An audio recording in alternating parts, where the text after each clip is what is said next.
প্রশ্ন, ওহাবি বা বাতিল আকীদার সাথে কোরবানি করা যাবে কিনা?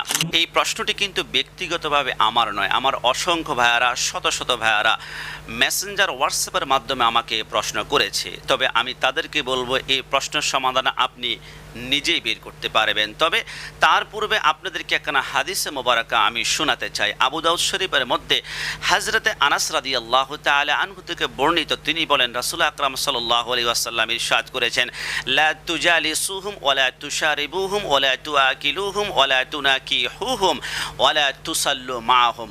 রাসূল আকরাম সাল্লাল্লাহু আলাইহি ওয়াসাল্লাম বলেছেন, যেই ব্যক্তি আল্লাহ এবং রাসূলের শানে কুফরি আকীদা পোষণ করে, রাসূল এবং আল্লাহর শানে গোস্তাকি করে, বেয়াদবি করে, গাদ্দারি করে, ওই লোকদের সাথে তোমরা বসো না, তাদের সাথে তোমরা পানি পান করো না, তাদের সাথে তোমরা খেও না, এমনকি তাদের সাথে বিবাহ বন্ধনে পর্যন্ত আবদ্ধ হও না। এবং রাসূল এরপরে খুবই মারাত্মকভাবে আমাদেরকে নিষেধ করেছেন, ওয়ালা তুসাল্লু মাহুম, বাতিল আকীদার পেছনে তোমরা ইক্তেদা করো না, তাদের সাথে নামাজ পড়ো না। এবার প্রশ্ন আপনার কাছে, এবার আপনি সমাধান বের করুন।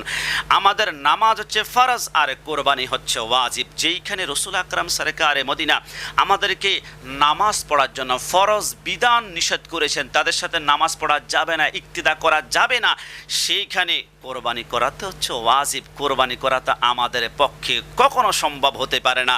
যেখানে নামাজ পড়া নিষেধ সেইখানে কোরবানি কিভাবে করব? তাহলে আমরা এই হাদিসের মাধ্যমে স্পষ্ট জানতে পারলাম, যারা বাতিল আকীদা এবং যারা গোস্তাক, যারা আল্লাহ এবং রাসূলের সাথে গাদ্দারি করে, তাদের সাথে কোরবানি করা যাবে না। সেটা ওহাবি হোক, খারজি হোক, রাফিজি হোক, মুতাজিলা হোক, সেটা সালাফি হোক আর আহলে হাদিস হোক, কোনো বাতিলের সাথে কোরবানি করা যাবে না।